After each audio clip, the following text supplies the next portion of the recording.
بنكتشف وجود قاتل متسلسل منتحل شخصية جاك الحقيقي، وده اللي خلى ويليام يتعصب اكتر واكتر لان هو ده المعلم بتاعه. فعشان كده بيقرر يتخلص من ذلك القاتل بطريقته الرهيبة. فيا ترى ايه اللي مستنيهم في المهمة دي؟ وهل هيظهر شارلوك يكون له دور في هذه القضية؟ ده اللي هنعرفه يا اصدقائي في فيديو النهارده. بعد ما كل افراد جماعة ويليام بيجتمعوا عشان يحصلوا على تفاصيل المهمة، بوند كانت مستغربة من جاك الحقيقي وما تعرفش هو مين ده بالظبط. بوند بتلاحظ انهم كلهم بينادوه بالمعلم، فبتسأل عن السبب، وبيتضح لنا ان ويليام واخواته بعد احتراق القصر عاشوا في منزل احد النبلاء لفترة من الزمن، ورئيس الخادم اللي كان هناك كان هو المعلم جاك. وبعد ما ويليام بيبحث عنه وعن خلفيته وماضيه، بيقرر يقول له على الخطة بتاعتهم وانهم عايزين يتعلموا ازاي يحموا نفسهم، والراجل فعلا بيوافق يعلمهم كل حاجة، او بالاصح كده ازاي تقتل اي حد. هو ده فعلا كان طلبهم الحقيقي، علمهم كل حاجة وخلاهم من نخبة النخبة. وكمان هو اللي علم كل من موران وفريد. نرجع بقى للمهمة بتاعتنا واللي هدفها هو تخليص البلاد من جاك المزيف. عايزين يطهروا العار اللي جلبوا على اسم المعلم بتاعهم. وغير كده ويليام بيقول لهم انا مش قادر اتحمل حقيقة ان الضعفاء شغالين يموتوا ظلم،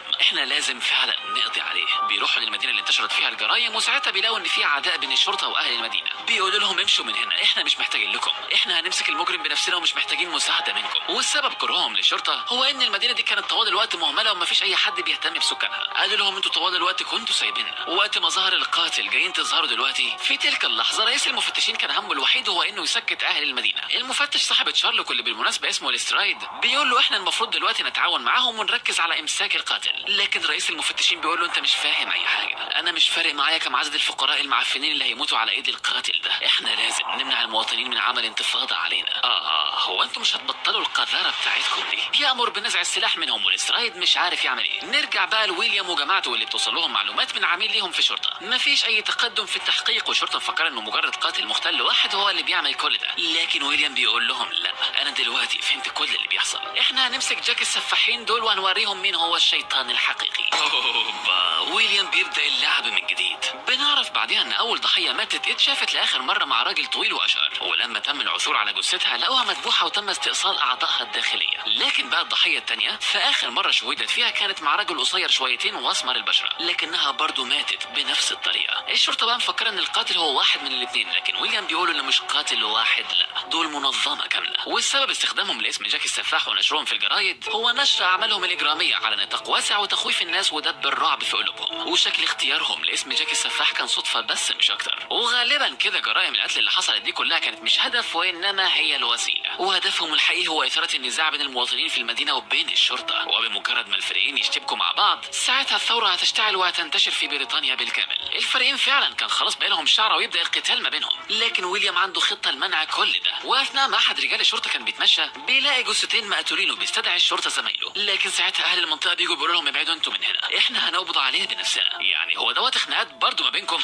ساعتها بيسمعوا صوت بنت بتصرخ، بيلاقوا جاك الحقيقي طالع لهم وبيطعنها. بيقول لهم هو ايه اللي انتوا بتعملوه ده؟ ناويين تبداوا حرب بين بعضكم وسايبيني كده بره الموضوع؟ بيقول لهم كده احسن بكتير، انا دلوقتي اخد راحتي وانا بنفذ جرايمي. بينزل لهم بيقول لهم هو ايه اللي حصل لكم؟ مش كنتوا ناويين تقبضوا عليا دلوقتي؟ الراجل فيكم يمسكني، الراجل فيكم حتى يهرب. بيطير من فيهم وبيهربوا الجماعه بيلحقوه. وهي دي بقى يا اعزائي خطه ويليام، وهو انه يقدر يوحد كل من الشرطه واهل المنطقه عن طريق انه خلى جاك هو عدوهم المشترك. واتضح ان الجثث الثلاثه اللي ماتوا دول كانوا مجرد جثث مزيفه. ويليام امر فريد انه يجيبها من المشرحه. اما بقى بوند وموران فيروح يجيبوا بعض الاسلحه من شخص يدعى هيردر. الشخص ده بقى هو احد رفاقهم وهو اكبر مهووس بالاسلحه في لندن كلها. بيقول لهم بمجرد ما جاك الحقيقي يطلع فده هيخلي المجرمين اللي بينتحلوا اسمه يتجمعوا عشان يخططوا لخطوتهم الجايه، وساعتها احنا هنخلص عليهم. وهيقدروا انهم يحددوا مكان الاجتماع بمساعده البيانات اللي حصلوا عليها من المخابرات بمساعده البرت. خطه في منتهى الذكاء يا ابني. بيقول لي جاك انا عايزك تكسب اكبر قدر من الوقت لحد ما يتجمعوا كلهم. موران بيقول له ان عددهم حوالي 300 راجل وصعب انه يهرب منهم، وغير كده كمان ما يقدرش انه يقتلهم او يأذيهم جامد. جاك بيقول له انه يقدر يصمد لنص ساعه، ولكن ويليام بيقول له ساعتين. انا محتاج ساعتين او على اقل تقدير ساعه كامله، فالمهمه دي شبه مستحيله. جاك كان بيهرب منهم بكل قوته ولكنه بدا يتعب. بيطلق عليه النار ولكنه بيصدها بالمعطف بتاعه. المعطف ده قوي جدا ومضاد للرصاص، ولكن مشكلته الوحيده هو انه تقيل جدا. الرجاله بيطلعوا فوق السطح وبيحاولوا يقنصوه، ولكن كل شويه اسلحتهم تنفجر. ايوه ده موران يا جماعه، شغال يقنص اسلحتهم واحد ورا الثاني. وغير كده كمان كمان بدون سكوب. الله عليك يا عم، ايه الاحتراف ده؟ الناس بيحاصروا جاك وقدامه طريق تاني ولكنه مش عارف يعملوا ايه. بياخد التعليمات من فريد واللي بيقول له خليك ماشي قدام. جاك بيقرر يثق فيه وبيطير من فوقهم، وبنعرف ان في مجموعه كبيره كانوا مستنينه في الطريق التاني. ساعتها رئيس المفتشين بيخليهم يجيبوا سلاح جديد. موران وبوند بيشوفوه بينصدموا انه جايب معاه مدفع رشاش. جاك بيطلع قدامه والطلقات بتنهمر عليه. بيقدر يستخبى ولكن دلوقتي ما يقدرش يتحرك. موران عايز يعطله ولكن ده مستحيل من الزاويه اللي هم فيها. ساعتها بوند بتقول له انا عندي فكره. بتجري وبتروح قدامه وبترمي عمله في الهواء. موران ساعتها عارف هي عايزه ايه. بتشوط العمله ناحيه السلاح وموران بيضرب عليها النار. الطلقه بتخبط في العمله المعدنيه وبتغير مسارها وبتدخل داخل المدفع وبتفجره. يخرب بيت ام الجمدان يا عم، دي ما بتحصلش في الافلام الهندي. كميه احتراف لا توصف بجد. جاك ساعتها بيستمر في الهروب لكنه خلاص تعب، وساعتها بيلاقي فريد واللي كان متنكر على شكله. جاك بيديه المعطف بتاعه وفريد بياخد مكانه، بينما هو بينزل لاحد الانفاق وبيستخبى فيها. ومن الناحيه الثانيه اجتمع كل اعضاء العصابه في مكان واحد زي ما ويليام توقع بالظبط. بيطلع لهم ساعتها وبيقول لهم ارض الشياطين فضيت بالكامل وجميع شياطينها موجودين هنا بالفعل. جالكم الشيطان الحقيقي اللي هيخلص عليكم كلكم. بيقول لهم انا سيد الجريمه وجيت هنا عشان انزل العقاب عليكم. لكن بسرعه واحد منهم بيقول له استنى شويه، انتوا عايزين تدمروا البلد دي انتوا كمان مش كده؟ احنا الاثنين هدفنا واحد. ويليام ساعتها بيقول لهم يعني انتوا عشان تحققوا الهدف ده تقوموا تقتلوا ناس ابرياء؟ قال له اكيد، ففي العالم ده القوي هو اللي بيسلب من الضعيف. لويس ساعتها بيضحك وبيقول له انت كده ريحتني، ده معناه اننا لما نقتلكم دلوقتي كلكم مفيش حد هيعترض مش كده؟ ويليام قال له دول 8 هتقدر عليهم كلهم؟ قال له اكيد، ده احنا نفشخهم كلهم في لمح البصر. بيقتلوهم فعلا واحد ورا التاني والاثنين في منتهى القوه والاحتراف. 3 منهم بيحاولوا يهربوا ولكن ويليام كان مجهز لكده برضه. بيشعل فتيل من البارود واللي بيشتعل بسرعه لحد ما بيوصل للمخرج وبينفجر فيهم. هي دي اشاره انتهاء المهمه. بيقرروا يسيبوا الجثث زي ما هي لانهم عارفين ان تشارلوك هيجي ويكتشف كل حاجه. بيطلعوا بره وساعتها الرياح بتشتد وبتكشف وش ويليام. وبنعرف ساعتها ان العقل المدبر لكل ده ما كانش الجماعه دول، لا ده كان في شخص بيديهم التعليمات من بعيد، والشخص ده شاف ويليام، عارف ان هو ده عدوه الجديد وبيقرر يبحث في ماضيه. الاعداء تحاصر ويليام من كل حدب وصوب. شارلوك بيجي وبيحقق في الموضوع وبيعرف كل حاجه فعلا، لكنه بيقول للشرطه ان الجماعه دول اللي قتلهم كان جاك السفاح وانه لسه لحد دلوقتي طليق في ارجاء المكان. شارلوك عارف ان الكلام ده مش صحيح ولكنه لو قال الحقيقه فما فيش حد هيصدقه. شارلوك ما عادش فاهم ويليام بيفكر ازاي بالظبط. اما ويليام بقى فكان عارف انه شارلوك هيختار الخيار ده. وبعد فشل الشرطه في القبض على جاك السفاح بيلبسوا التهمه في مواطن بريء كالعاده. الالعاب القذره بتاعتهم اشتغلت من جديد. ويليام بيقول لهم خطوتنا الجايه هي فك اسر المواطن البريء ونعاقب اللي اتهموه ظلم بالعقوبه المناسبه. وبالنسبه للقضيه فهيسيبوها غير محلوله نفس ما شارلوك كان عايز. ومن جانب اخر المظاهرات كانت مستمره لاجل اعدام الشخص اللي قبضوا عليه على اساس انه جاك. ليسترايد كان عارف انه الشخص ده متهم ظلم، فالراجل هو مجرد دكتور عادي وفي حاله ومالوش دعوه باي حد وسجله نظيف بالكامل. بيتكلم مع زميله في السر والاثنين عارفين ان رئيس المفتشين هو اللي مسؤول عن الاعتقال الظالم ده، لكن المشكله انهم ما عندهمش دليل عشان يثبتوا التهمه عليه. بيقول له احنا قدامنا يومين كحد اقصى لحد ما المتهم يعترف بجرائم هو ما عملهاش من شده التعذيب. ساعتها بيفتكروا ان رئيس المفتشين عنده دفتر حسابات سري موجود في احد الغرف في الطابق الخامس، والمكان ده ما حدش يقدر يدخله بدون اذن من رئيس المفتشين. وغالبا هيلاقوا في الدفتر ده المصاريف اللي الرئيس دفعها عشان يزور الادله. وبما انهم مش هيعرفوا يدخلوا لوحدهم بيقرروا يستعينوا بشارلوك هولمز.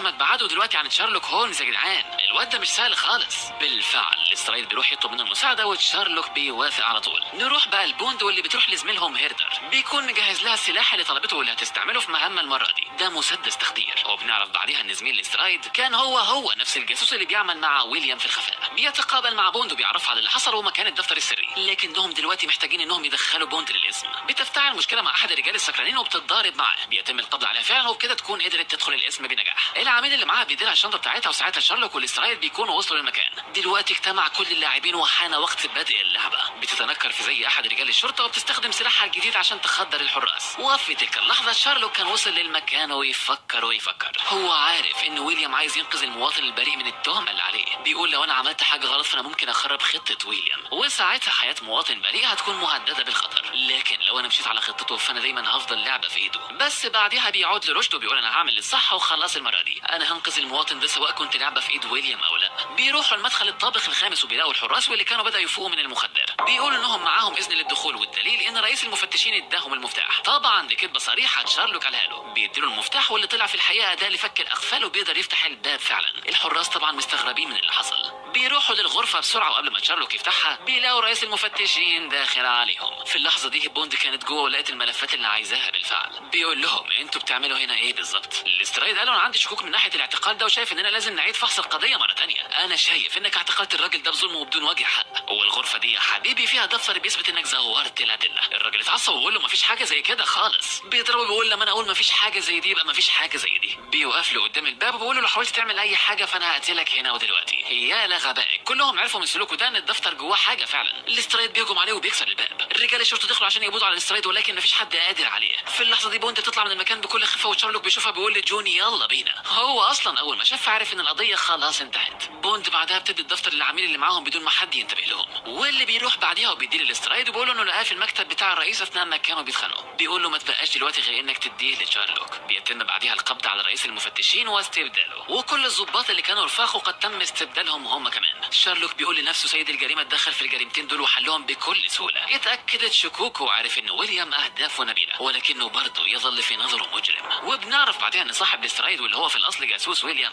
كان هو الشخص اللي تم ترقيته ليصبح رئيس المفتشين. وبكده ويليام بقى معاه شخص ذو سلطة في شرطة لندن. بيقول لهم ما تبقاش كتير على تنفيذ خطتنا النهائية. شكلها تقلب مجزرة. قبل ما نكمل كده بس عندي ليكوا تحدي رهيب. وصلوا الفيديو ل 30,000 لايك النهارده وشيروه في كل مكان، وبكره ان شاء الله انزل لكم الجزء الاخير، الجزء الرابع والاخير من حكاية ويليام سفاح العدالة. فهل هتكونوا قد التحدي؟ ويلا بينا نكمل. نروح بقى للشخص اللي كان الراس المدبر لعمليات جاك السفاح واللي اسمه كان تشارلز. الراجل ده بدأ في التحقيق في ماضي ويليام وقدر فعلا يعرف حقيقة الحريق اللي حصل. عارف ان الاخوة الثلاثة دول كانوا متعاونين في تنفيذ الجريمة وانهم بيمثلوا مع بعض سيد الجريمة. اوبا كده موضوعهم اتكشف. الراجل ده مش سهل برضه. نرجع بقى للويس واللي بيسمع عن شخص يدعى وايتلي. الراجل ده هو سياسي نزيه وبيسعى لتغيير المجتمع الطبقي اللي هم فيه. بيحاول حاليا انه يغير الاسلوب الانتخابي بحيث يكون لعامة الناس الحرية في التصويت في الانتخابات. وطبعا النبلاء رافضين الفكرة دي بشكل قاطع، ولكنه برضه مش راضي يستسلم. بتتم محاولة اغتياله ولكنها بتفشل ووايتلي بيتمكن من معرفة المجرم والقبض عليه. بتنتشر اخباره بعدها وبتوصل لويليام واخواته. ألبرت بحث في ماضيه وعرف ان الراجل ده هو سياسي نظيف 100%. ويليام بيقول لهم لو وايتلي ده طلع فعلا بيسعى لتحقيق المساواة والعدل فالبلد ده بالفعل ممكن يتطهر بدون ما احنا نتدخل. بعدها المجرم اللي حاول يفجر سيارة وايتلي بيتم العثور عليه ميت في زنزانته. الشرطة لحد دلوقتي مش متأكدين هي جريمة قتل ولا هو موت نفسه. وايتلي كان شبه متأكد ان الراجل ده ما قتلش نفسه ولا حاجة، وانما احد النبلاء امر بقتله. عارف ان لهم جواسيس في الشرطة. بيقول للمفتش انا عايز اختار الاشخاص اللي يحققوا معايا في القضية دي، وما تخافش انا بعرف احكم على الناس كويس. بيتم بعدها تعيين تشارلز من قبل مجلس النبلاء للتخلص من وايتلي. بيقول هو مجلس النبلاء دول اغبياء ولا ايه؟ فلو كانت محاولة اغتيالهم نجحت فعلا فساعتها وايتلي هيكون الشهيد اللي مات في سبيل تطهير البلاد. الراجل ده ناوي انه يشوه سمعة وايتلي بالكامل، بس هو ازاي يعمل حاجة زي كده؟ شكلي في ان في الموضوع. ومن الناحية الثانية ويليام بيجهز لاختبار وايتلي، والبرت بيقول انا جهزت الاوراق اللي انت طلبتها. وفي اليوم التالي وايتلي اختار المفتشين اللي عايزهم يحققوا معاه ويعزمهم على الفطار. وساعتها بنعرف انه عنده اخ اصغر منه ولكنه كان مقعد. الواد خايف على سلامة اخوه، ولكن وايتلي بيطمنه بيقول له ما تخافش انا هخلي العالم ده مكان افضل تقدر تعيش فيه بحرية.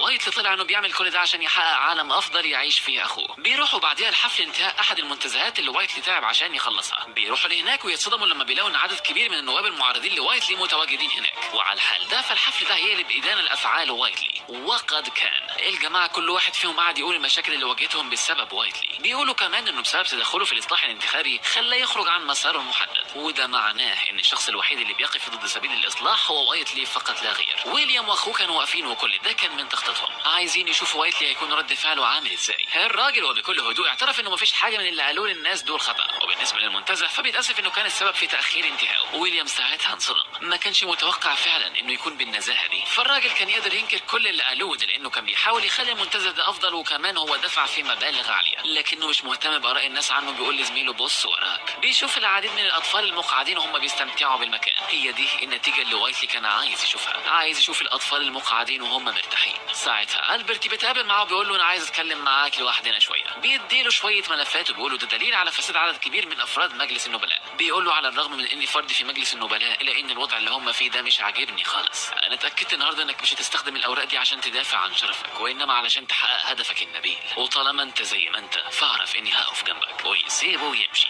بعدها بيتم العثور على جثه احد رجال الشرطه وشكله هو ده الشخص اللي قتل المفجر، وده لان امه كانت مريضه ومحتاجه مبلغ كبير من المال. وسبحان الله ليله ما المجرم مات بيوصل مبلغ كبير جدا للمستشفى باسمها، والمفجر ده لو تفتكروا هو اللي حاول يفجر سياره وايتلي. المفتش بيقول له الطريقه اللي اتقتل بيها الراجل ده ما كانتش عاديه، لا ده كان من فعل قاتل محترف. بيقول له خلي بالك من نفسك كويس وبيسيبهم ويمشي. وفي نفس ذلك الوقت كان فريد بيراقب المكان تحسبا لو حد حاول يعمل حاجه لوايتلي. وايتلي ساعتها بيقول لزميله كنسل كل حاجه النهارده، انا رايح مشوار بسرعه وجاي. بيامر الاثنين المفتشين بالبقاء في بيته وحمايه المكان على ما يجي. وايتلي بيروح فعلا وبوند كانت ملحقاه. بيروح لمكان تشارلز عشان يتفاوض معاه. البنت اول ما سمعت تشارلز بيتكلم عرفته على طول وقالت انا لازم اروح اقول لويليام بسرعه. الراجل ده معروف في عالم الجريمه بانه شخص خطير جدا. بيوريه الاوراق وبيقول له انا عندي طلبين بس. اول حاجه هو ان طلبي في الاصلاح الانتخابي سيتم قبوله. اما بقى الطلب الثاني هو ان عيلتي وقرايبي مفيش حد يقرب لهم ابدا، ولو تحقق الشرطين دول فانا مش هقول اي حاجه والا انشر الاوراق دي للعلن. تشارلز اتضايق وقال له تمام يا عم، انا هوصل رسالتك للشخص المسؤول. وايتلي بيمشي من المكان وتشارلز بيضحك وبيقول بقى انا ملك الابتزاز، حد يحاول يبتزني؟ بس انت فهمت غلط يا وايتلي، انا الابتزاز ما بيشتغلش معايا. فريد ساعتها بيلاحظ حاجه غريبه في البيت ولسه بيتحرك وبيلاقي الغوريلا ده طالع قدامه. وواحد تاني بيطلع بيقول له معلش يا صاحبي انا ما اقدرش اخليك تطلع من هنا، خليك هنا والعب معانا شويه يا فريد. يا نهار ابيض ايه اللي بيحصل ده؟ في الوقت ده اخو وايتلي كان بيدور على الخدامه ولكنه بيلاقيها ميته. الواد وقع على الارض وخايف، بيحاول يقوم وبيقول اللي عنده يطلب الشرطه بسرعه ولكنه بيشوف السكينه في ايده.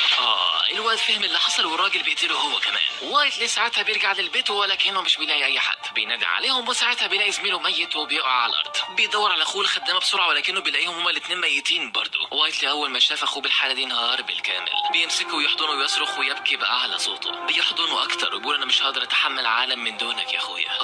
لحظه مؤثره بكل ما تحمله الكلمه من معنى. بيشوف الحارس موجود وبيقول له انت ليه الوحيد اللي لسه عايش؟ لكنه ساعتها بيشوف السكينه في ايده ووايتلي فهم كل حاجه، فهم ان هو اللي قتلهم كلهم. الراجل بيقول له انا اللي عملت كل ده، انا اللي قتلتهم كلهم. وايتلي بيقول له انت ليه عملت كده؟ اخويا كان بيحبك وما عملكش اي حاجه، انت ليه عملت فيه كده؟ اكيد انت دلوقتي مش هتعترف وتطلب اني اغفر لك مش كده؟ بيقول له انا عارف انك مش هتسامحني، انا بس عايزك تعرف اني ما عملتش كده لاني كنت عايز اعمله. وايتلي بيقول له ما تكذبش، والراجل بيقول له انا مش بكذب، في حد خطف مراته وطفله وبعت له صابع مراته وهدده انه يقتلهم لو ما عملش كده. يا نهار ابيض، يا ترى عرفتوا هو قصده على مين؟ عارفين مين اللي بيستعمل طرق الابتزاز دي؟ ايوه اللي ابتزه خليه يعمل كده هو تشارلز ملك الابتزاز. الراجل ده بيجسد الشر بحقه حقيقي، بيديله السكينه وبيقول له انا قتلتهم بالسكينه دي، ارجوك نفذ العداله عليا. وايتلي ساعتها كان هيتجنن من كتر الغضب، بيبص لاخوه وبيقول بدون وجودك في حياتي فما فيش معنى لتغيير العالم. وايتلي خلاص ما عادش عنده سبب انه يعيش بعد موت اخوه. بيمسك السكينه وبيصرخ بأعلى صوته وبيهجم عليه ولكنه مش بيصيبه. الراجل بيضرب في الارضيه وهيموت من القهر ومش قادر يقتله، لكنه ساعتها بيفتكر اخوه بيطعنه في رقبته. الراجل بيموت فعلا في لحظتها، وهنا يغرق وايتلي بدمائه. وايتلي السياسي النظيف